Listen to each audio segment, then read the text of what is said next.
We have a successful launch. Richard Yes. Branson went to space, and my inner child is jumping for joy and jealousy, just like Google CEO Sundar Pichai. What is up, People First Leaders? Happy Monday, July 12th. My name is Chris Lynn, and I'm here to talk to you about everything that's going on in the world and how it affects the employee experience. Hit that subscribe button down below to watch new videos once they're live.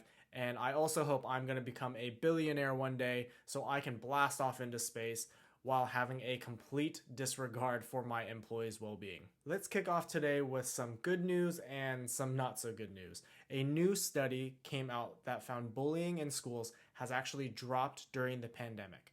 The Canadian-based study found that under 40% of students are reporting instances of being bullied compared to 60% before the pandemic.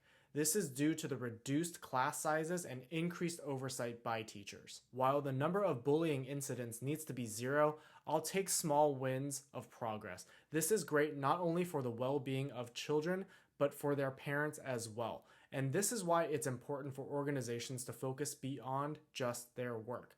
If an organization can provide resources or tools for schools to reduce bullying, employees who are parents will have less distraction and more peace of mind when their kid is at school, and even more, a better experience at work knowing that their company is invested in creating safe spaces for their children.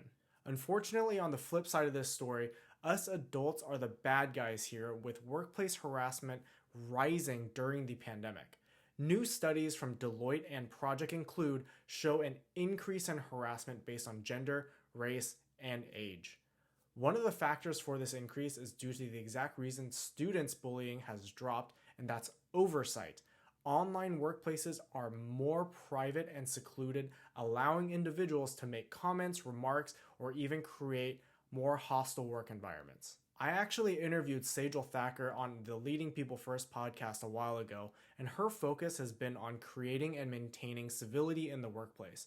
We've gotten away from these basic concepts we teach our kids, and we need to hold ourselves as adults to a higher standard. Bullying in person or online is completely unacceptable, period. So it needs to end, and we need to do better to create these environments that are safe not only for our employees but for our kids as well. So passing this over to you, do you think harassment has gone down or up during the pandemic? What has your experience been like? And if you are a caregiver and you watch over a kid, have you noticed an increase or decrease in bullying at school? Now in sports news, Mary Cain, a previous Nike Pro runner, has formed a professional women's running team where the athletes are also employees. If you don't know Mary Cain's story, she was the youngest American to make a world champion track and field team at 17 and joined Nike's Oregon project. Her coaching team, unfortunately, was made up of all men, and their training essentially destroyed her both physically and mentally. If you want to read more about her story, I've actually included a link in the description below for you to read more. The reason I bring up Mary Cain's new organization, Atalanta, up is for a number of reasons. The organization actually starts with an incredible mission to not only coach and help athletes, but to mentor girls in underserved areas of New York. For the athletes that she's going to be employing, they typically sign non-disclosure agreements with brands and organizations that they're running for, and there's no pay transparency. However, for Atalanta, they will all be paid $60,000 a year along with other benefits including medical insurance. This pay transparency and livable wage provides equity for the athlete employees as well as creating an open, honest, and supportive culture. Additionally, the athletes who are typically so focused on training will have the opportunity to build the skills they otherwise wouldn't normally get when they're training. And so they'll be able to interact with their community and help girls come up through the sport. Mary Cain is showing that you can create an organization that is multifaceted and purposed, both serving the employees and the community around them.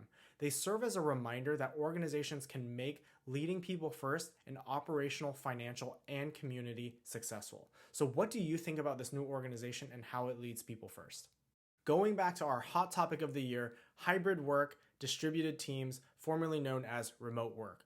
Starting off, Google is under fire based on a new CNET article revealing how a long-tenured senior executive announced plans to work remote in New Zealand after Sundar Pichai shared that Google would have a hybrid work environment starting in September, requiring most employees to work in an office 2 to 3 times a week. The company is currently struggling trying to manage employee expectations and logistics for distributed work.